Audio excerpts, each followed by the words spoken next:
everybody. Thank you for coming. Appreciate you being here. I'll get mad at Fox when they try to come in here late. All right, you guys. Of course, a few comments here as we begin on this Tuesday.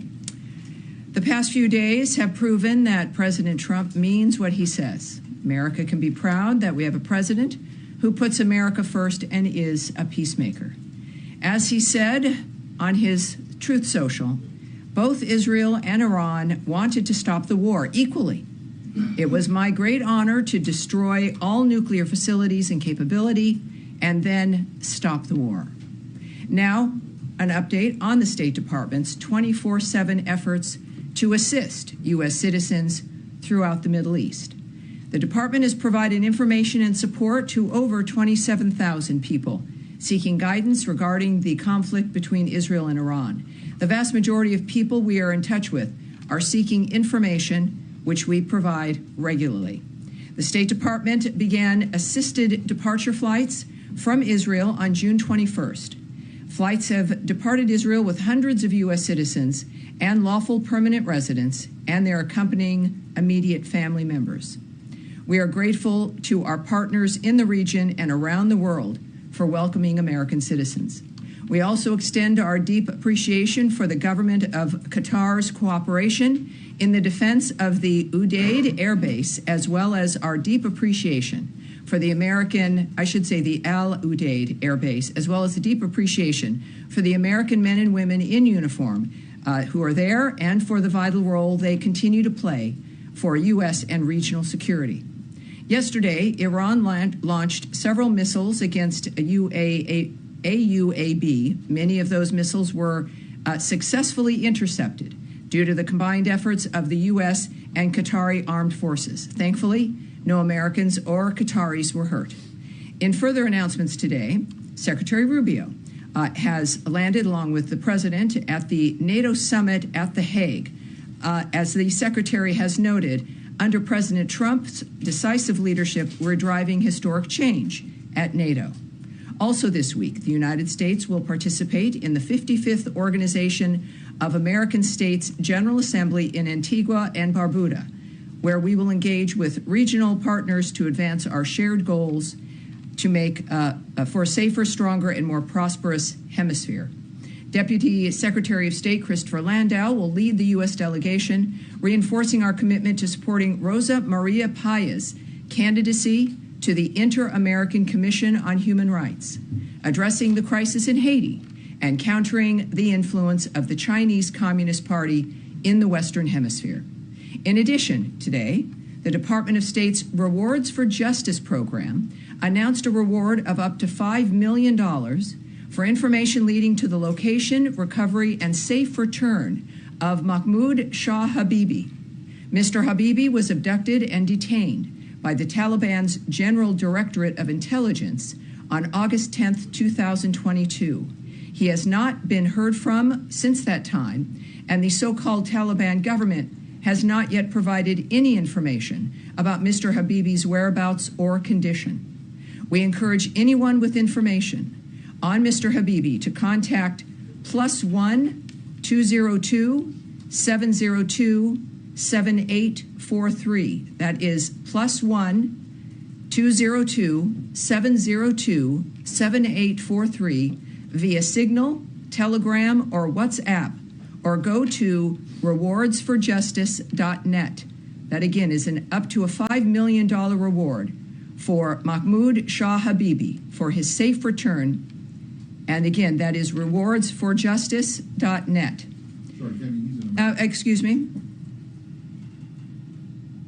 Is he in America? Excuse me, Matt, please. I'm more of an announcement here. To conclude today, the United States condemns the brutal and cowardly attack on the Mar Elias Greek Orthodox Church and offers its condolences to the victims and their families.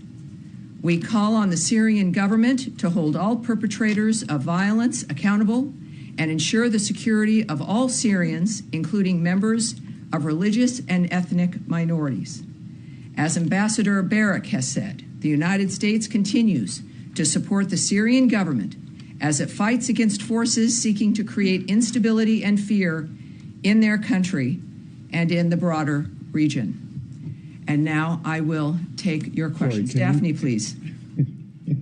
Thank you. Sure. Just on Israel-Iran, Trump has said that he was unhappy with both sides for breaching the ceasefire deal, but particularly frustrated with Israel. Does the State Department have concerns about whether this truce will hold, and what conversations is Secretary Rubio having today with counterparts about this deal?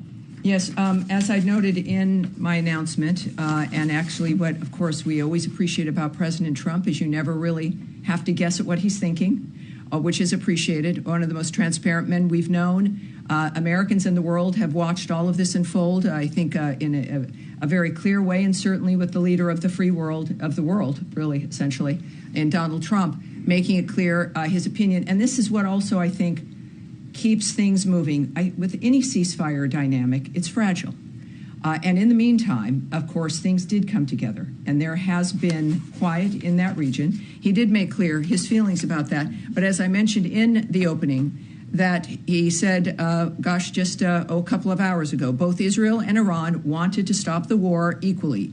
It was my great honor to destroy all nuclear facilities and capability and then stop the war. So obviously, the president has believed from the beginning that diplomacy can stop wars, that it is the thing that we should rely on. He leaned into that, and it's continuing to work. This is a dynamic now that is in play and is, I think, steady, as he has, I believe, also recognized based on his comments. And then on his comments about China being able to continue to purchase oil from Iran, how did this come together? Was this part of the Israel-Iran ceasefire deal? And what does that look like going forward? Will sanctions that have been imposed be lifted? Will there be waivers? How does that look? Those are all very good questions.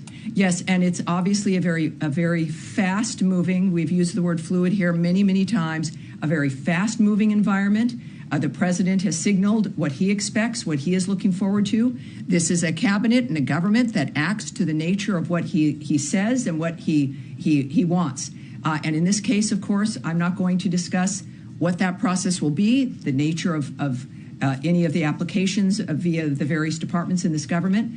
But clearly, we are focused on making sure that guiding hand of President Trump prevails and moves this government forward. So we will have to wait and see when it comes to what that ends up looking like. All right. Yes, Andrea. Well, just to follow up, yes. Does that mean, just to translate, are we lifting sanctions? Has anything happened to make that possible? I'm not going to get ahead of the president or try to guess at what his strategy will be, but it will be one that will benefit this country, and that, again, he's very clear. I think the difference is, obviously, sometimes you don't hear ahead of time about the trajectory of a president. With President Trump, he speaks honestly with us. So I would suggest to not translate, to not speculate or guess, but to watch, because things happen quickly, and I think we'll find out sooner than later. Yes, ma'am. One more. Quick follow-up on something. You quoted the president as saying it was my great honor to destroy all nuclear facilities to stop the war. As far as we know, the bomb damage assessment has not been done. The Joint Chiefs Chairman was talking about how long it might take. Do we have something more conclusive about destroying all of the nuclear facilities? Well, a conclusive comment for me would be coming from the President of the United States. I have great admiration for you, Andrea Mitchell, but I think he might know more than you do at this point, more than I, more than any one of us here. At the same time, obviously, the information that we receive, that the American people receive, and which will be public, will take some time. But President Trump has indicated his pleasure at the success of that raid, which obviously was very limited in scope. And that's a very good point, I think, at when it comes to the nature of what's occurred, and I'm pleased that the president is pleased. Sean Tandon. Sure. Could I pursue that? I mean, another comment from the president this morning, he was saying that basically stop the bombs was the message that he sent to the Israelis. Does he believe that the Israelis complied with this? Is he happy with how it turned out? Well, I think that there's early on, and again, I'm here at the State Department. I know my colleague Caroline is very articulate and clear on the nature of the president whom she represents and the State Department at the White House. But I think when we clearly look at the nature of how the day has transpired, there was some activity back and forth, and that has stopped, and the ceasefire has taken effect, and the president is pleased.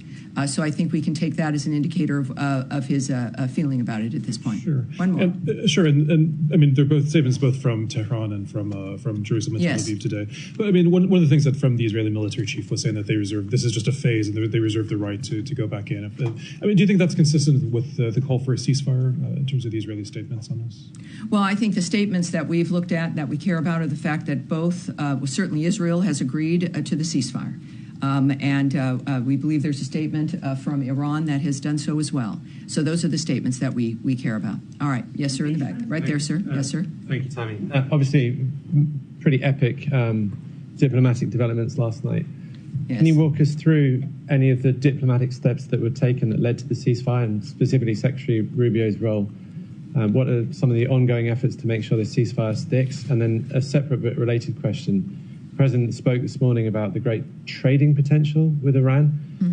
Does this administration envision a broader rapprochement with Tehran that could lead to diplomatic ties being established, even the embassy being reopened? Well, on both those issues, I can't speak directly to them, but I can say a few things in that certainly I wasn't there. The Secretary of State was in a dynamic with the President that is a private dynamic as that team was addressing a war and the nature of how to stop it. So I can't speak to how that transpired or the decisions that were made, but obviously a successful evening, successful aftermath when it comes also to a very quick ceasefire. In the meantime, for your other question, which was, remind me again your second question? Well, President Trump this morning spoke a little bit about the potential for trade with Iran. Oh, the trade question. I was asking more about the yes, obviously, again, while I can't speak obviously to the choices President Trump will make, what we do all know is that he is a businessman. Americans appreciate that about him, the nature of how he looks at the issue of national security and safety, and he has in the past addressed the issue of relationships with this country, keep other nations secure, that we are a good friend to have, that a friendship with the United States assists and helps facilitate the natural national security of another nation. So I look at that in his approach in certain things, and that's been certainly his attitude about it, and it seems to be a correct one. It's one I agree with. So I think we'll see that if that in fact is the case here, and we'll find out. All right. Yes, ma'am. Is there any sort of monitoring mechanism for the ceasefire if it continues to hold? Will there be a third party that is making sure that both sides are adhering to this ceasefire? Well, as the State Department, I can't really speak to that. I think that's a DOD question and certainly a White House question. And then how do you view the next steps for nuclear talks potentially resuming in light of the ceasefire? Is there anything on the schedule? Any follow-on conversations between the two sides to try to resume the talks that had been? Well, I can't speak to a schedule. I'm not going to guess or speculate about when something might happen. What we do know, and President Trump throughout this process had been tweeting about the fact that this would be a good time for negotiations to renew, for these talks to renew. Of course, with some disappointment that it got to this point. He has been committed to diplomacy and to discussions. Obviously, he's displayed that for these last 5 months, and I would think that has not changed. So the commitment, not just from President Trump, but also from Secretary Rubio, to minimize the need and go out of your way for the need to not engage militarily is clearly a hallmark for him and his view of national security and foreign policy, as it is for Secretary Rubio. And I would expect that approach and that commitment to remain the same. Impeachment? Yes, go ahead. Thanks, Tammy. Just to follow on that, over the weekend, the president, many other cabinet members, they said that the strikes by the U.S. military on Iranian facilities had obliterated the nuclear program. Because of that, do you see that as buying more time for these negotiations to play out? Has the urgency at all changed? And there are reports that Qatar has tried to mediate nuclear talks, try to restart those. Are you receptive of Qatari efforts at this point? Well, that's not something I can address in any detail at all. I do know that the president was very confident in his assertion of the destruction of those sites. That was necessary because of the point that he's had from the start of this, which is that Iran cannot have a nuclear weapon. That has been a very singular, clear point, and the understanding is now they're not going to have one. And that clearly might open the door for the people involved in those kinds of decisions about how to move forward. But that was, and the strikes indicated that. It was a very distinctive, limited strike regarding the issue that was in the forefront of the president's mind, that he made clear over and over again, that they will not have a nuclear weapon. And now they will not have a nuclear weapon. How we move forward from here is up to the President of the United States. Saeed, yes, sir. Thank you. Now that we have the ceasefire between Iran and Israel seems to be holding, are we likely to see renewed efforts to have a ceasefire between Israel and Hamas in Gaza? I mean, just for figures, Tammy, maybe 400 people got killed in the exchanges between Israel and Iran. In the same period, like 700 Palestinians have died, many of them at the aid distribution center. Yeah, this is why, and we are reminded about why the ceasefire efforts are important. It is a reminder about why the president, and why we're lucky for President Trump to be our president and for Secretary Rubio to be focusing on changing the status quo on this planet and changing the old dynamic of wanting new ideas. It has been his hallmark from the start, and that has not changed. What we can say, and just as a reminder, Saeed, there is a deal on the table. Hamas must stop acting recklessly and accept it. As Special Envoy Witkoff has said, Hamas's recent response to the offer was totally unacceptable and only takes us backward. It hasn't been that long, right? A lot of stuff is happening in a short period of time. But the fact of the matter is that we've never stopped working for a ceasefire in the Gaza Strip. We've never stopped wanting that to end, to get us out of that repetition of something that has certainly made the first victims, the people of the Gaza Strip, and then everyone else. It's a reflection of what needs to end and what has been the problem. President Trump has made clear to, in this case, Hamas specifically, that they will face consequences if they continue to hold hostages, which they do, including those who have already passed away and those who are still living. Hamas has rejected repeated ceasefire proposals and therefore bears sole responsibility for how this is continuing. Saeed, if you have a chance, I don't know if you do in your work, to pose the same question to Hamas. It would be you could. I hope you might be asking them. I'll do it through my article. right. No direct communication. All right. Yes, sir. There in the middle here. Yep. Thank you very much. President Trump has long said that Iran should not have nuclear weapons. That is correct. That is clear. Do you think it is important for Iran to change its foreign policy because the U.S. always says it is the biggest state sponsor of terrorism and destabilizing region? I obviously can't speak to what's in the mind of the so-called leadership of Iran. I do know that the future of Iran is in the hands of the Iranian people. And whether or not certain individuals change their approach or belief, I think what has happened, the whole world has noted that the world has changed and that nothing will be the same. And how that plays out, we are very lucky that we have President Donald Trump, Secretary of State Marco Rubio, and a cabinet that is united in the nature of what we're trying to do for the next 3.5 years. One more. Yes, sir. One more. And please. Kurdistan regional government leadership and strongly welcome President Trump's statement about peace. Do you want to comment on it? Well, no, there's again, things are happening and moving along so quickly. Obviously, everything in that region, in the Middle East, has changed. And we will have to see where those who are leading this charge and this change, again, the American leadership here with Trump, Rubio, and J.D. Vance, of course, just strong leadership across the board. We're very lucky, as we've seen also with Secretary of Defense Pete Hegseth. We are very early in this administration. Think about it. We are in the middle of June, and we've seen the results now of men and women who are focused. So we'll see for the Kurds and others as well. Yes, sir. Thank you, Tammy. Two questions for you. Number one, especially considering the Secretary is now at NATO. Yes. Does the Secretary feel like European allies had America's back to the extent that they should in this Iranian operation? I'm not talking about militarily, but from a general support standpoint, beyond just platitudes of concern about the Iranian nuclear program, do you feel like you got backing from Europe on this? Well, I'm not going to comment or speculate on the feelings or assessments of our partners in any kind of dynamic. That's between them. It's about the leaders of the world. Right now, what I can tell you is that President Trump and Secretary Rubio are right there in The Hague at NATO for conversations with our partners throughout Europe.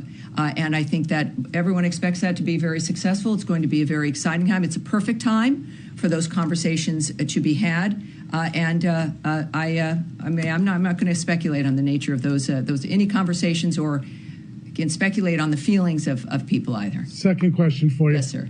In terms of regime change in Iran, the initial message coming out of the administration was, we're not after regime change, we're after the nuclear weapons program. Then the president remarked today, regime change is not a good idea because of the chaos that it would cause. So what is the administration, specifically the State Department's message here to Iranians who are suffering under the oppression of the regime? How do they move forward and does America have their back, considering the president said regime change is not a good idea right now? Well, again, that's in the perspective certainly of the president and what his actions, he feels what actions are important, what our intentions were. It was very clear from the start, from the very beginning. For years, the president has spoken about the problem of Iran and how they can't have a nuclear weapon. This is not a new idea, and it's certainly a globally held idea. But we've said here at the State Department repeatedly in a number of different dynamics that the fates of countries belong in the hands of the people in those countries. That is the overriding general message of the Marco Rubio State Department. It is the kind of thing that when we think about not just democracy, but the nature of the decision of citizens to decide what kind of leadership they want. That is what our position is for certainly Iran and every other country on this planet. Yes, sir. Yeah, thank you, Tammy. Two questions, one on Iran. Have you received any signals or message from Iran that they are willing to come back to the table? This first. And secondly, are you still sticking with the proposal that you sent to Iran, or you are open to discuss more broadly? Well, again, as we know, many things have changed in just the last few days. And so I won't speak to what messages may have been sent to Iran, which would have been, of course, to the White House and to if Secretary Rubio as the National Security Advisor. So I would ask you to check with the White House for that. And the next Syria, one, yes. Yeah, on your opening remarks, you said that the United States is ready to help the Syrian government to fight against forces seeking to create instability. Would you elaborate that? What kind of support are you willing to offer to the Syrian interim government? Are you willing to help them or provide them military support? Well, I think already we know, of course, of the assignment as a special envoy of Ambassador Tom Barrack has been a very clear indicator of our commitment to helping Syria be able to be a functional and steady and stable government. He, of course, is the ambassador to Turkey, and our commitment through his work is about getting the structure, the stability of the government as functional. We also, of course, as you know, have lifted many of the sanctions to make it possible for other nations in that region to assist the new government also in becoming stronger and able to, in that region especially, deal with terrorist groups, especially deal with ISIS. And that is our commitment. So it is, I think, manifesting now very clearly. And Ambassador Barrack is there as our envoy in that regard. And it's a very exciting time with a lot of potential. Yes, sir. Yeah, yes, sir. In the gray suit there. Yes, sir. Thank you, Tammy. You've been in the negotiations process with the Iranians for almost the last 2 months at the State Department. And the Iranian foreign minister just last Friday, he said that they suspect that the negotiations with the U.S. Used as a cover for the Israeli attack. And a day after that came the U.S. raid on Iranian nuclear establishment there and the buildings. are you able to restore the trust between you and Iran? And how do you see these claims from the Iranian side? Well, that's certainly a question that I can't answer, but we've got the best people in the world who are doing this for a living, who have committed their lives to making a difference here in the world. The president has not indicated that, as a matter of fact, he really opened his presidency with a willingness to talk with everyone. And as a peacemaker, that is what he's done, and I would suspect that that approach will continue. All right? Yes, sir. Go ahead. Thank you, Tammy. Do you think that there is any lesson for North Korea to learn from the U.S. strikes on Iranian nuclear facilities, given that North Korea has been doubling down on its nuclear program, despite the Trump administration's commitment to the complete denuclearization of North Korea? Well, again, the nature of the choices that are made, I won't speculate about what other countries should think or do. At the same time, President Trump, in his first term, made a significant outreach to North Korea. And what I can say, of course, and they've got their own nuclear program at North Korea, that we remain committed to the complete denuclearization of North Korea. That remains a commitment. If the North Korean nuclear issue can't be resolved through dialogue, I'm not going to speculate on hypotheticals at this point, but thank you very much. All right. Yes, there you are. Hello.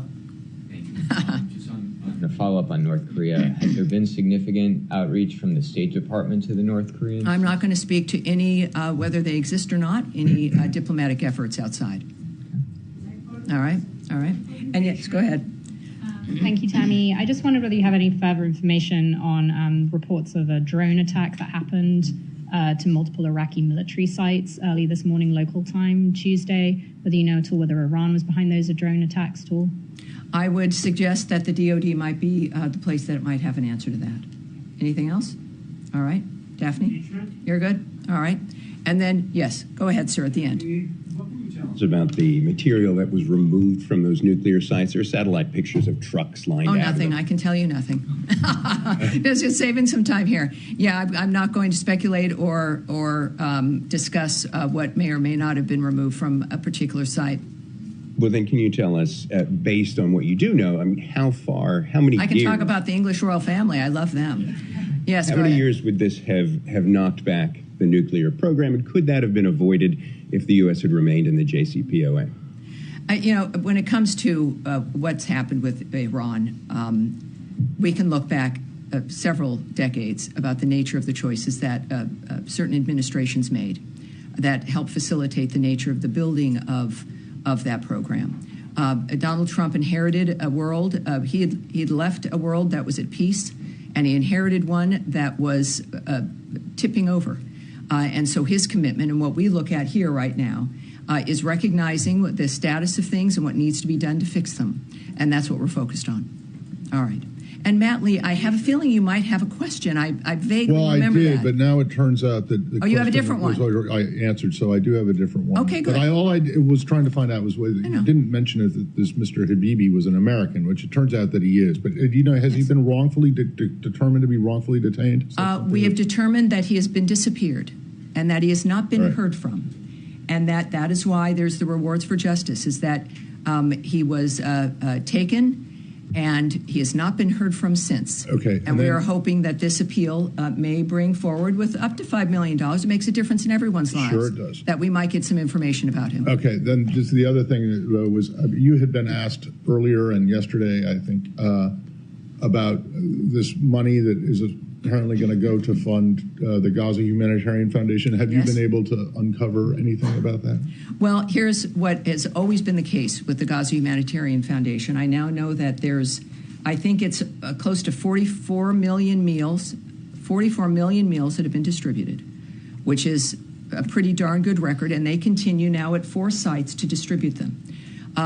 We have repeatedly noted that we have not funded this entity, but it is, I believe, really the response of the call from President Trump for that region and that area in particular, that we've got to have new ideas about how to change the nature of what's occurring. The region has stepped up. Other nations have stepped up, agreeing that the situation in Gaza has to be dealt with differently. We have to refuse to let it continue. And while we have a humanitarian crisis manifesting, is to do our best in an area that a terrorist group refuses to cooperate, ignores ceasefires, continues to hold hostages, and refuses to put down their weapons, that we are committed to endorsing, helping, promoting efforts to make a difference. When it comes to how that will manifest for the GHF, I can't say right now, but again, it's nice to know that 44 million meals have been distributed. That, like everything else for the last few days in the Middle East, everything has changed.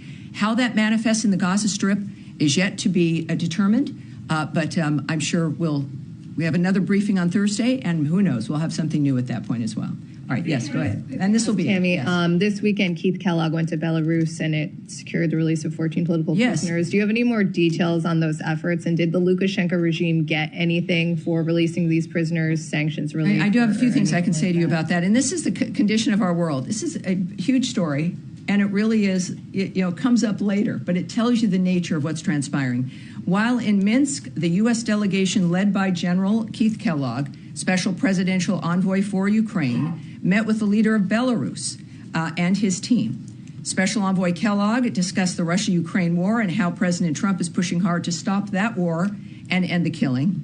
And Deputy Special Envoy John Cole led the discussions on U.S.-Belarus bilateral relations, which resulted in the release of 14 long-held political prisoners from Estonia, Japan, Latvia, Poland, Sweden, and Belarus.